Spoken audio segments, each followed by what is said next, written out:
बिस्मिल्लाहिर्रहमानिर्रहीम। अस्सलामुअलैकुम वरहमतुल्लाह। आज मैं आप लोगों से बात करूँगी रीडिंग टाइम और स्टोरी टाइम, इन दोनों में फ़र्क क्या है। बहुत मुझसे लोग पूछते हैं कि स्टोरी टाइम का आप बहुत एम्फसाइज़ करती हैं, कहती हैं कि जी स्टोरी बहुत ज़रूरी है पढ़ना बच्चों के लिए। तो बच्चे रीडिंग टाइम में भी स्टोरी ही पढ़ रहे हैं और बेड टाइम पे भी कहानियाँ ही सुनाई जा रही हैं। बेशक स्टोरी टेलिंग इटसेल्फ बहुत हेल्दी एक्टिविटी है बच्चों के लिए, ख़ुसूसन बेड टाइम पे। लेकिन रीडिंग टाइम और स्टोरी टाइम ये 2 डिफरेंट एक्टिविटीज़ हैं। इनके फ़ायदे भी बहुत मुख्तलिफ़ किस्म के होते हैं। तो इस मौजू के ऊपर आज हम बात करते हैं। पहले मैं बात करूँगी आप लोगों से स्टोरी टाइम के ऊपर। स्टोरी टाइम नाइट एक्टिविटी है, रात के टाइम पे स्टोरी टाइम की जाती है। इसमें कोई ऑब्जेक्ट नहीं होता, इसमें कोई किताब नहीं होती। जो भी स्टोरी माँ या बाप या ग्रैंड पेरेंट्स भी अगर सुना रहे हैं, तो वो सेल्फ क्रिएटेड हो, वो ज़्यादा बेहतर है। अगर आपको स्टोरी नहीं आती, तो आप डे टाइम में व्हाट्सएप के बजाय गूगल से कोई स्टोरी निकाल के पढ़ लें, जो बच्चे के एज लेवल के हिसाब से होती है। वो स्टोरी आपने बच्चे को अगर बेड टाइम पे सुनाएँगे, उसका असर ज़्यादा होगा बजाय इसके कि आप उस वक़्त भी कोई किताब हाथ में लेके बैठे और आपने किताब में से उसको स्टोरी सुनानी शुरू कर दी। तो कोशिश करें कि सेल्फ क्रिएटेड स्टोरी हो। इसका फ़ायदा क्या होता है जो बेड टाइम स्टोरी का होता है? इसका सबसे बड़ा फ़ायदा तो ये होता है कि बच्चा बेड टाइम पे बहुत रिलैक्स मोड पे होता है। उसको पता है कि सब काम हो चुके हैं, अब सब सोने वाले हैं। मैं भी सोने जा रहा हूँ और वो एक बिल्कुल लिसनिंग मोड पे आ चुका होता है, नींद में जा रहा होता है। तो ये एक बहुत बेहतरीन टाइम होता है आपके लिए अपना मैसेज स्टोरी के अंदर छुपाकर आप बच्चे को दे सकते हैं। उस वक़्त बच्चे का जो फ़िल्टर माइंड होता है ना, कॉग्निटिव लेवल पे जो बच्चा सुनता है और उसको फ़िल्टर करता है, वो चीज़ जो है वो उस वक़्त इतनी एक्टिव नहीं होती। तो बच्चा अनफ़िल्टर्ड हर चीज़ एब्ज़ॉर्ब कर लेता है, तो वो बहुत बेहतरीन टाइम होता है कि अगर कोई मैसेज आप अपने बच्चे को देना चाहती हैं, तो वो स्टोरी में छुपाकर उसको दे सकती हैं। ये एक बहुत बड़ा फ़ायदा है। दूसरा इसका फ़ायदा ये होता है बेड टाइम स्टोरी का कि पेरेंट्स का और बच्चे का जो ताल्लुक़ है, वो मज़बूत होना शुरू हो जाता है। बच्चे और माँ-बाप के साथ जुड़ना शुरू हो जाते हैं, उनकी बॉन्डिंग स्ट्रॉन्ग होने लगती है।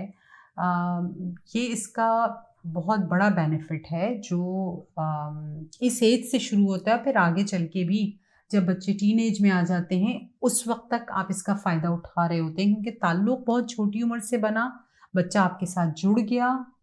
टूल क्या था? स्टोरी टेलिंग, कि आप बेड टाइम पे 15 से 20 मिनट उसके लिए निकालते हैं और आप उसके साथ जाके उसको स्टोरी सुनाते हैं।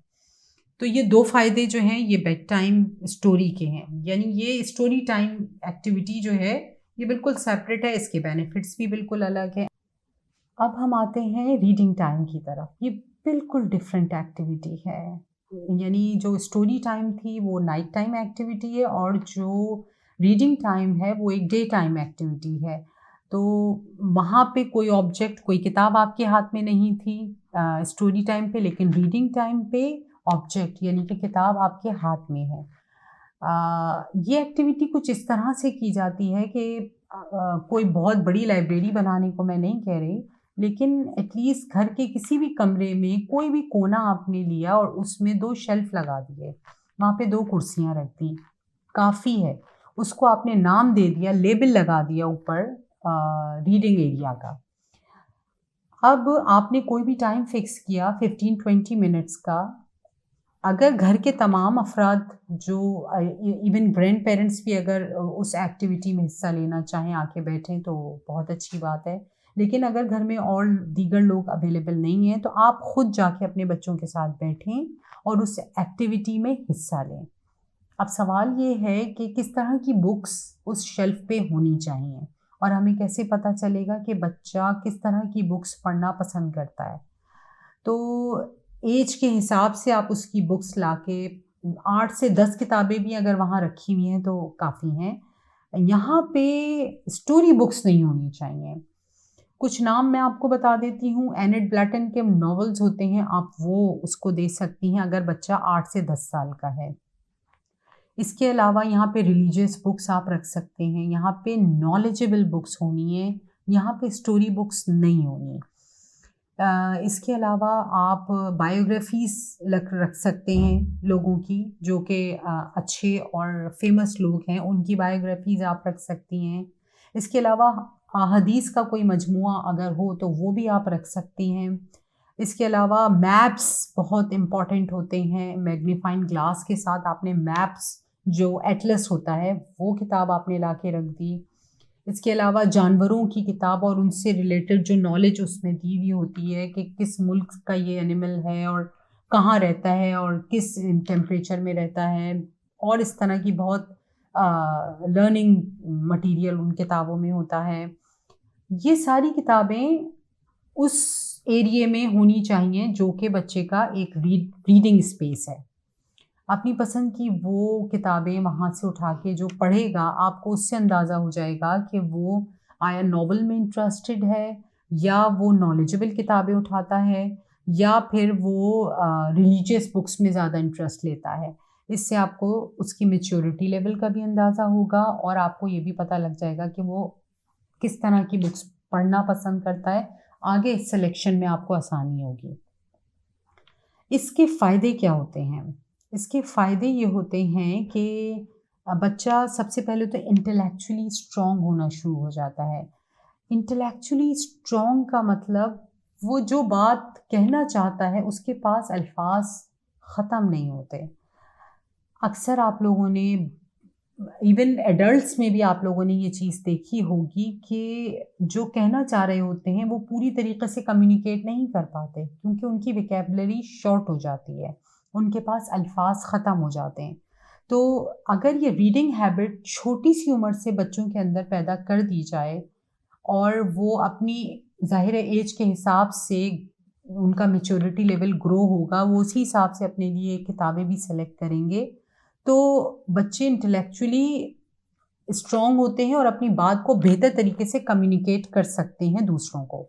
दूसरा, अगर आप पता लगाना चाहते हैं कि बच्चा का मैच्योरिटी लेवल कहाँ तक ग्रो हो चुका है और मज़ीद मुझे किस तरह की किताबें लेनी है, उसको बुक शॉप पे लेके जाएँ और उससे कहें तुम अपने लिए कोई भी 2 किताबें सेलेक्ट करो।